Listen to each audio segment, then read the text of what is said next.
Assalamualaikum warahmatullahi wabarakatuh. Hello everyone, good morning. First of all, I would like to thank God, Allah Subhanahu wa Ta'ala. Allow me to introduce myself.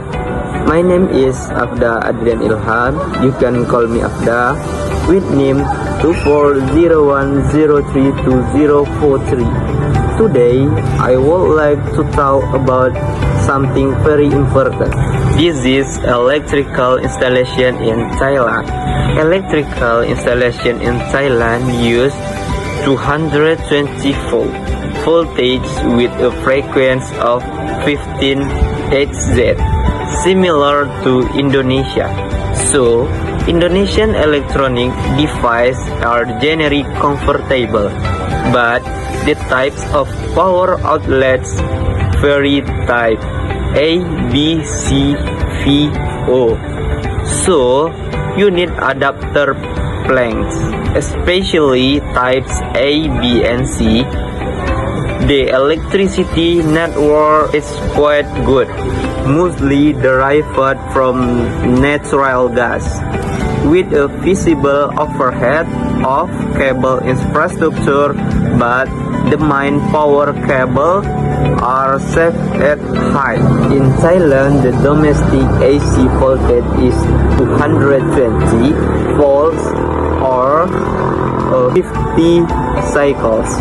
Foreign visitors are advised to bring a travel adapter that fits the country's power outlets. Electrical installation in Thailand are regular by the Thai Electrical Installation Standard is issued by the Engineering Institute of Thailand, EIT standard, often referred to as EIT standard. This standard establishes rules and guidelines to ensure the safety and reliability of electrical system in the country. What is Thailand's primary energy source? Gas has supplied more than 60% of Thailand's electricity since the beginning of this country, enabling the country to significantly reduce the share of oil-fired power plants and limit the use of coal for power generation. The Electricity Generating Authority of Thailand exploits powers to carry out works, including the acquisition of private property for the purpose of construction hydroelectric power facilities, dam power plants, and nuclear power plants. Electricity. 90% of Thailand's electricity generation capacity comes from conventional thermal power plants. Oil-fired power plants have been replaced by natural gas, which in 2018 generated 65% of Thailand's electricity. Coal-fired power plants generate an additional 20%, while the remainder comes from biomass, hydropower, and biogas. Thailand's electricity installation and grid have several advantages, particularly in terms of grid stability, ambitious renewable energy transition, and strategic position for regional energy trade. Thailand's electricity shortage are generally attributed to a messy and fragile overhead cable infrastructure, unstable supply in rural areas, and technical challenge from overcapacity and energy purpose contractor that lead to waste. Although overall reliability in urban areas is quite good, the primary problem is not power shortage, but inefficient grid management and rigid contractual obligations, coupled with security concerns related to illegal business using electricity illegal. In conclusion, Thailand's electricity installation are well managed, strong and orderly and secure system. Government support and the utilization of various energy sources ensure a relatively stable electricity supply. This demonstrates Thailand's commitment to developing an efficient and sustainable electricity system, yaitu inlet air filter. Di sini udara untuk pembakaran disaring terlebih dahulu sehingga nantinya udara yang masuk ke ruang bakar sudah dalam kondisi yang bersih. Seperti di mobil atau motor kalian lah ya, ada filter udaranya juga. Berikutnya yaitu kompartemen starting device dan aksesoris unit. Di dalam kompartemen ini terdapat cranking motor yang berfungsi sebagai penggerak awal pada saat PLTG dilakukan startup. Selain itu, terdapat juga aksesoris gear yang berfungsi sebagai penggerak peralatan-peralatan pendukung seperti main oil pump, main hydraulic pump, main fuel oil pump atau pompa untuk bahan bakar minyak. Terus kemudian ada juga main atomising kompresor yang menyediakan udara untuk pengkabut bahan bakar ketika memakai bahan bakar minyak. Berikutnya yaitu kompartemen kompresor dan turbin. Di dalam kompartemen ini terdapat kompresor dan turbin yang bisa dibilang merupakan jantungnya sebuah PLTG.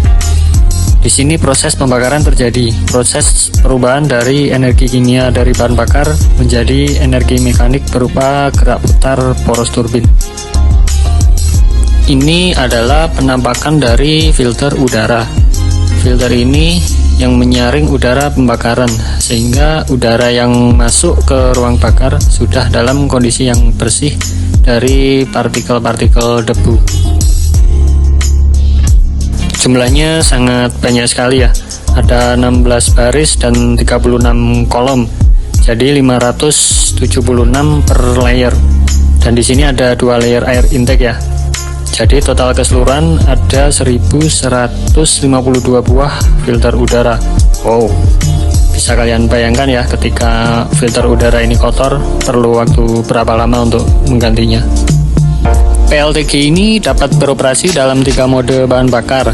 Yang pertama yaitu bahan bakar gas, yang kedua bahan bakar minyak, kemudian yang ketiga merupakan campuran antara bahan bakar gas dan bahan bakar minyak atau commingle. Saat menggunakan bahan bakar minyak, HSD dari bunker dipompa oleh HSD pump. Jarak dari bunker ke unit ini sekitar 1 km. Di sini kemudian HSD dipompa oleh fuel forwarding pump menuju main fuel pump setelah terlebih dahulu melewati filter HSD. Untuk bahan bakar gas, gas yang didapatkan dari supplier kemudian dialirkan melalui pipa-pipa gas bertekanan tinggi. Tekanan gas ini kurang lebih 23 sampai 24 bar atau sekitar 335 sampai dengan 350 psi. Gas tersebut kemudian dimasukkan ke dalam separator. Separator ini berfungsi untuk memisahkan minyak, air, dan gas.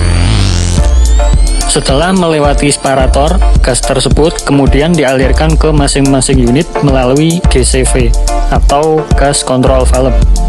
GCV ini yang mengatur banyak sedikitnya gas yang masuk sesuai dengan kebutuhan.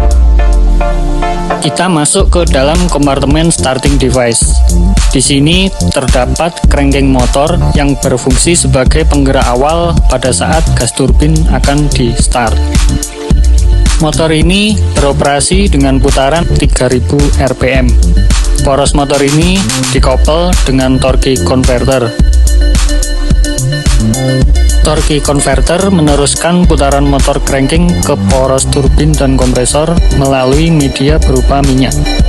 Kemudian putaran kompresor dan turbin akan dinaikkan perlahan sesuai dengan sequence startup. Di sebelah torque converter ini ada main fuel oil pump. Pompa ini mengalirkan bahan bakar HSD ke nozzle di ruang bakar setelah terlebih dahulu melewati flow divider. Flow divider ini bertugas untuk membagi bahan bakar minyak ke masing-masing nozzle. Ada 14 buah nozzle yang harus disuplai oleh flow divider ini. Peralatan berikutnya adalah aksesoris gear. Putaran dari torque converter diteruskan ke aksesoris gear, yang mana di dalamnya terdapat banyak roda gigi untuk memutar peralatan-peralatan bantu seperti yang sudah dijelaskan di awal video tadi. Output dari aksesoris gear kemudian dihubungkan ke poros kompresor dan turbin di ujung sana. Seperti apa proses yang terjadi pada kompresor dan turbin? Mari kita simak video animasi dari solar turbine berikut ini. Udara yang sudah disaring di inlet air filter akan terhisap masuk ke inlet kompresor melalui IGV atau inlet gate fan. Kompresor akan menaikkan temperatur dan tekanan udara sebelum masuk ke combustion chamber atau ruang bakar.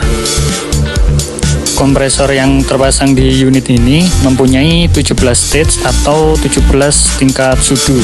Udara akan terkompresi dan tekanan bertahap akan naik pada masing-masing tingkatan. Ini adalah fuel nozzle di mana bahan bakar gas dan minyak diinjeksikan. Jumlahnya ada 14 buah. Proses selanjutnya yaitu udara hasil kompresi dicampur dengan bahan bakar di ruang bakar. Kemudian pemantik api berupa busi dinyalakan. Gas panas kemudian menggerakkan turbin dan akhirnya menghasilkan energi mekanik berupa gerak putar. Poros turbin dihubungkan ke generator. Pada generator inilah kemudian dihasilkan energi listrik. Energi listrik disalurkan ke main transformer untuk dinaikkan tegangannya dari 11 kV ke 150 kV masuk ke jaringan PLN. PLTG memiliki beberapa keunggulan dibandingkan dengan PLTU. Salah satunya yaitu proses startup yang sangat cepat, hanya butuh waktu sekitar 30 menit dari awal start sampai bisa menghasilkan energi listrik dan sinkron ke jaringan PLN. Keunggulan yang lain yaitu pengoperasian yang simpel, relatif tidak banyak alat-alat bantu atau motor-motor auxiliary seperti pada PLTU. Tetapi PLTG juga mempunyai kelemahan, salah satunya adalah suara yang dihasilkan sangat berisik.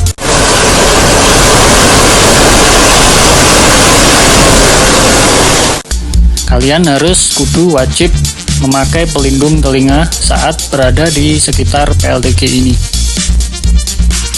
Kelemahan yang lain adalah efisiensinya yang rendah, karena gas buang yang dihasilkan temperaturnya masih sangat tinggi, sekitar 500 derajat Celcius.